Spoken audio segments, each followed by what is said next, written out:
Yes. Wat dink jy is die kans dat daai volstruiseier, of wat ons dink 'n volstruiseier is, dalk 'n kameeleier is? Wie se idee is dit? Een van ons kykers dink so. Ek sê wat. Ons moet DNA-monster neem van hom, dan gaan ons weet wat dit is. Want ons is laat, juffrou Forsier, ons moet universiteit toe gaan. Okay. Ek wil jou gaan wys hoe werk DNA. Kom. Wag, ek het net gou nog 2 e-posse Ek kyk. ry vir jou weg. Jy gaan nie vir my wegry nie. Hou my dop. Johan.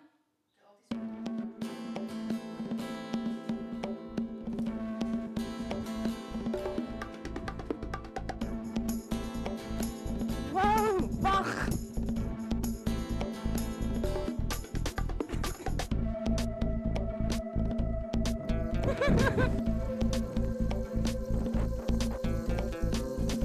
Waar's jou hart?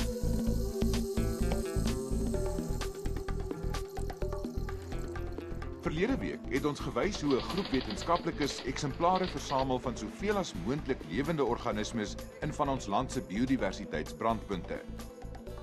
As deel van die grootste genomiese biodiversiteitsprojek in wêreldgeskiedenis word stukkies plante, voëls, visse en insekte bymekaar gemaak. Die idee is om DNS-monsters van alles wat leef op ons planeet in een database bymekaar te bring. Duisende wetenskaplikes van dwars oor die wêreld werk saam aan Projek Eyeball, wat staan vir International Barcode of Life. Michelle van der Bank is nie net aan die spits van die Suid-Afrikaanse been van die projek nie, maar sy was ook instrumenteel om die ideaal enigsins te verwesenlik. Dit was al lankal moontlik om spesies by diere te identifiseer met behulp van DNS, maar om 'n geen te kry wat vir alle plantidentifikasie werk, was die uitdaging. Wêreldwyd het slim mense gesoek na die regte stukkie van die DNS om te gebruik. En toe kry Michelle en haar span die antwoord. 'n Stukkie wêreldroem waaroor sy baie beskeie is. Die geen wat hulle vir diere gebruik, die CO1 geen, het nie genoeg variasie in plante nie. Jy kan byvoorbeeld 'n tamatie se volgorde bepaal het in 'n aartappelsin en dit sou vir jou presies dieselfde gegee. Daar was net nie genoeg variasie nie. Toe het hulle op daai stadium 'n sogenaamde plant working group saamgestel en ons het gekyk na sê 10 tot 15 verskillende gene vir plante om te kyk watter geen gaan die meeste variasie gee. En ek moet sê dit was baie moeilik geweest om 'n geskikte geen te kry wat vir alle plante werk. Die monsters word so gou moontlik presies en versigtig verpak, met notas oor alles en nog wat oor elke dingetjie wat hulle versamel.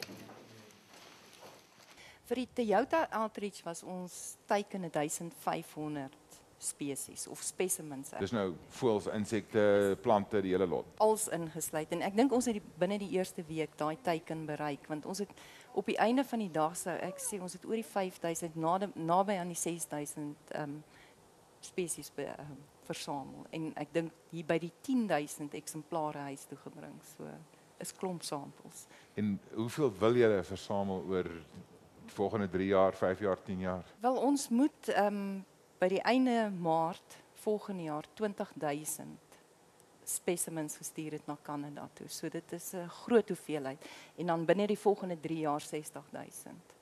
So ons is goed op teiken. Ek dink ons staan hier by die 10000 vir die jaar sover. Maar hoekom doen hulle dit? En wat is in dit vir ons Suid-Afrikaners? Die antwoord lê by die Universiteit Johannesburg, waar al die eksemplare finaal voorberei word vir versending na Kanada. En om die antwoord te kry, moet Altiar vandag wetenskaplike hou.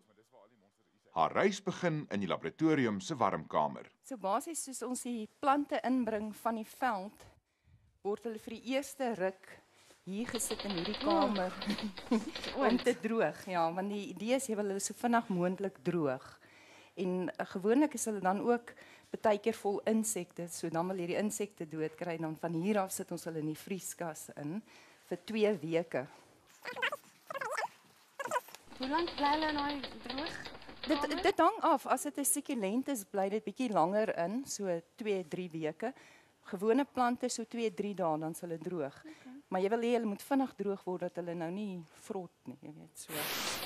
Salome, wat by Klibbok Kop se veldlab ook gehelp het, moet nou al die gedroogde eksemplare versigtig monteer met al die inligting oor die plant, waar en wanneer, wie hom versamel het ensovoorts opgeteken. Planting them so that they are well preserved, as you can see. Should we put this so that we can see it? Yeah, so that we can see it because we have to scan Okay. that. We can squeeze it a bit if we want. Would like that, would that be Yeah. good? Yeah, that is good. You can get another one. Sien julle my kunstigheid? Kyk, ek teken. Can turn it around. How many samples do you do in, say, a day? In a day. It depends on the samples and everything. So, but basically I can do about 85 up to 100 a day. Mense vra my altyd, kan ons nog nuwe spesies kry in Suid-Afrika, want natuurlik ons plantegroei is baie goed bestudeer.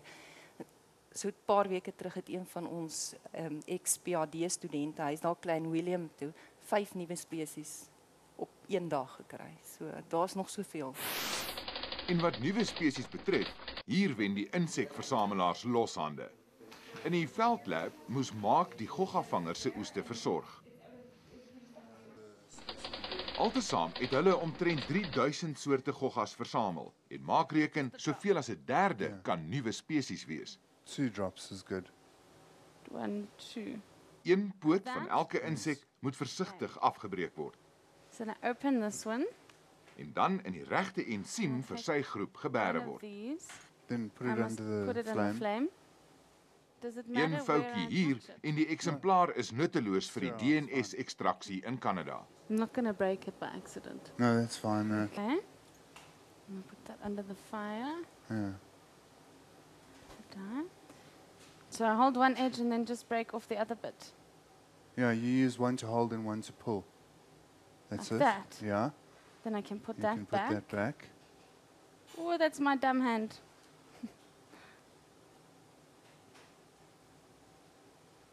And then I put it into the number 2.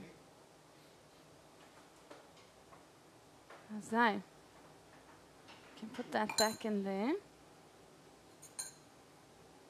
Close our insect and write down the number. Yes.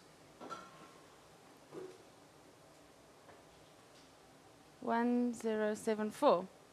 Ek dink dis wat hierdie projek so fantasties maak, want nou dis eintlik 'n opname waarmee ons besig is, want jy kry nou jy gaan identifiseer die plant, hy word gelink met 'n barcode. In die proses kan jy sien is dit 'n nuwe spesies of nie. Jy weet, so dis 'n groot biodiversiteit opname waarmee ons besig is.